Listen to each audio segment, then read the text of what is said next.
Hello friends, स्वागत है आपका पटना जीएस क्लासेस में। आज मैं आपको बीपीएससी 17वीं की जो रिवीजन क्लास चल रही है उसको आगे लेके आता हूं और स्टार्ट करता हूं टॉपिक को। तो सबसे पहला टॉपिक है सेनकाकू द्वीप समूह। सेनकाकू द्वीप समूह जो है वो जापान ने पूर्वी चीन सागर से विवादित सेनकाकू द्वीप के नज़दीक चीनी जहाज़ों की आवाजाही पर रोक लगाया है या उसको नज़दीक से देखा है। देखिए, अब सेनकाकू द्वीप के बारे में जान लीजिए कि चीनी भाषा में इसे DOU कहा जाता है और सेनकाकू द्वीप समूह लंबे समय से जापान और चीन के बीच एक विवादित स्थल है।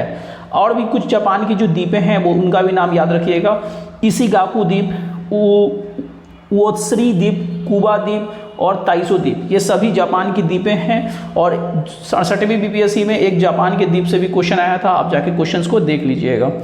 अगला टॉपिक है आपका डेग हैमरशेल्ड मॉडल। क्या है ये डेग हैमरशेल्ड मॉडल? देखिए, अभी हाल ही में क्या हुआ है कि संयुक्त राष्ट्र ने भारतीय शांति रक्षक सैनिक नायक धनंजय कुमार सिंह को मरणोपरांत डेग हैमरशेल्ड मॉडल से सम्मानित किया है। नाम याद रखिएगा, बहुत इंपॉर्टेंट क्वेश्चन है। अब देखिए, डेग हैमरशेल्ड मॉडल नहीं है, सॉरी मेडल है, ठीक है। अब डेग हैमरशेल्ड मेडल के बारे में बात करते हैं तो यह संयुक्त राष्ट्र शांति स्थापना अभियानों का हिस्सा बनाने के लिए सदस्यों को मरणोपरांत दिया जाने वाला पुरस्कार है। देखिए, संयुक्त राष्ट्र में जो शांति बनाने वाले लोग होते हैं, अगर वो उनको किसी कारण से मरणोपरांत जो होता है तो उनको डेग हैमरशेल्ड मॉडल का अवार्ड दिया जाता है। तो धनंजय कुमार सिंह को मिला है इस बार का। और देखिए, पहला मेडल जो है वो 1998 में मिला था, डेग हैमरशेल्ड के परिवार को दिया गया था। और डेग हैमरशेल्ड थे कौन? तो 1953 से 1961 के बीच में संयुक्त राष्ट्र के महासचिव थे। अब अगला टॉपिक के अंदर आते हैं कोया जनजाति। बहुत ही चर्चा में रहा है कोया जनजाति भी हाल ही में। तो देखिए, आंध्र प्रदेश के में क्या हुआ कि महुआ शराब बनाने वाले एक स्पेशल इन्फोर्समेंट ब्यूरो ने छापा मारकर वहाँ के कोया जनजाति को पकड़ा है या निशाना बनाया है। अब देखिए, महुआ क्या होता है? तो महुआ आपकी उष्णकटिबंधीय वृक्ष है जो बिहार यूपी में ज़्यादा आपको मिलेगी। इस वृक्ष को कोया जनजाति पवित्र मानती है। इसके फूलों का प्रयोग करके शराब बनाया जाता है। अब कोया जनजाति के बारे में चर्चा हुआ है तो जान लेते हैं कि ये देखिए, ये गोदावरी जिले के आंध्र प्रदेश के उत्तर की ओर मलकागिरी जिले में पहाड़ियों और वनों में रहते हैं। ये कोया भाषा बोलते हैं जो द्रविड़ भाषा परिवार से संबंधित है। कोया समुदाय कई वार्षिक धार्मिक त्यौहार मनाते हैं, जैसे देखिए बिज्जा पांडु, कोटदा पांडु और विविध पांडु। अगला टॉपिक के अंदर आते हैं परिवर्तनीय रेपो दर, ठीक है ना। ये इकोनॉमिक्स का क्वेश्चन है। वेरिएबल रेपो रेट VRR, अभी हाल ही में क्या हुआ था कि RBI ने वेरिएबल रेपो रेट की नीलामी की थी। अब देखिए, वेरिएबल रेपो रेट होता क्या है उसके बारे में हम लोग बात करते हैं। तो यह वह दर है जिस पर RBI बैंकों को बाजार द्वारा तय की गई दरों पर उधार लेने की अनुमति देती है। जिस दर पर RBI ने तय कर लिया है उसी दर पर वो उधार देती है या उधार लेने की अनुमति देती है। इसके विपरीत आप जानते होंगे, पहले से भी पढ़े होंगे कि रेपो रेट RBI द्वारा तय दर है जिस पर बैंक जो होता है RBI से धन उधार लेता है। ये पहले से भी आप जानते होंगे इस चीज़ को।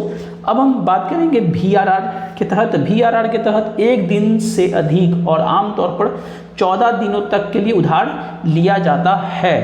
इसी तरह बाजार से अतिरिक्त नकदी, मतलब पैसा हो गया, और लिक्विडिटी को वापस लेने के लिए, मार्केट से अगर कोई पैसा या चीज़ को अगर बैंक को अपने पास बुलाना है वापस लेने के लिए, वेरिएबल रेट रिवर्स रेपो दर का प्रयोग होता है। तो ये याद रखिएगा, बहुत इंपॉर्टेंट क्वेश्चन है। इकोनॉमिक्स में इस टाइप के क्वेश्चंस को पूछा जा सकता है।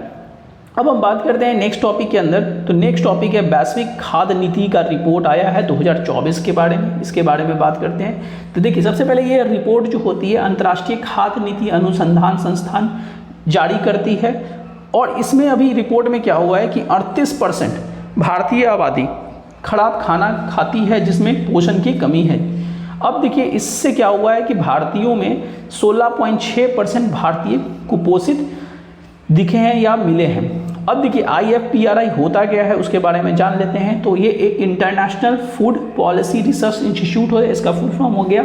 इसकी स्थापना 1975 में हुई थी और ये consortium of international agriculture research centre का अनुसंधान केंद्र भी है।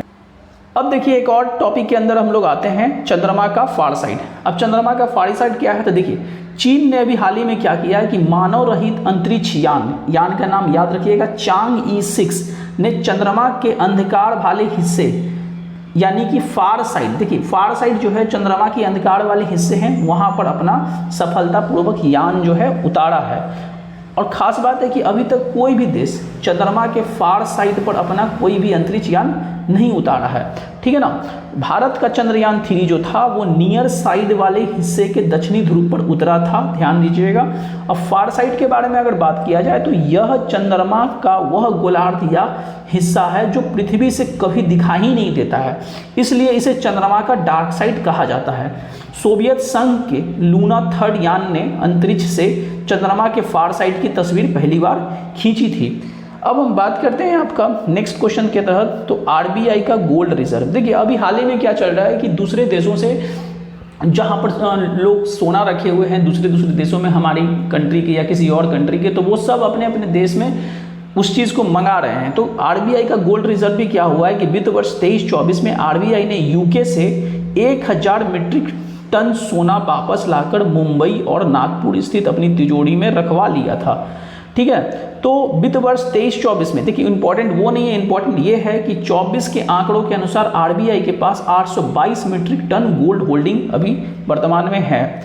देखिए ये एक टर्म आया था मेसिपिटेरिस ओब्लावानियोसियोलोटा, ठीक है ना, थोड़ा सा ये अलग टेढ़ा नाम है, बट मेसिपिटेसिस का जीनोम सबसे बड़ा है, ये याद रखिएगा। अगर पूछेगा कि किसका जीनोम सबसे बड़ा अभी तक मिला है तो यही है मेसिपिटेरिस का, यह फंड की एक प्रजाति है, ठीक है, अभी हाल ही में खोज हुई है, इसलिए इसका नाम ध्यान में रखिएगा। अब हम बात करते हैं नेक्स्ट क्वेश्चन के अंदर, यूनिफाइड इंडियन ऑर्गेनिक लोगो, ठीक है। इसके बारे में देखिए क्या हुआ कि फसाई तथा कृषि और प्रसंस्कृत खाद्य उत्पाद निर्यात विकास प्राधिकरण एपेडा ने संयुक्त रूप से यूनिफाइड इंडियन ऑर्गेनिक लोगो विकसित किया है। दोनों मिला के, एक फसाई ने और एपेडा ने दोनों मिलकर एक लोगो का निर्माण किया है। और पहले जो उनका लोगो था, पुराना लोगो, उसका नाम था इंडियन ऑर्गेनिक, और इंडियन ऑर्गेनिक जो था और जैविक भारत लोगो की जगह पर ये लाया गया है। यूनिफाइड इंडियन ऑर्गेनिक लोगो का उद्देश्य जैविक उत्पाद पर भारतीय विनियमन के कार्यान्वयन में एकरूपता और समन्वय लाना है। तो यहीं पर वीडियो को ख़त्म करते हैं, मिलते हैं नेक्स्ट क्लास में। तब तक हमारे चैनल को, अगर आपको वीडियो अच्छी लगी होगी तो लाइक एंड सब्सक्राइब जरूर कीजिएगा। जय हिंद।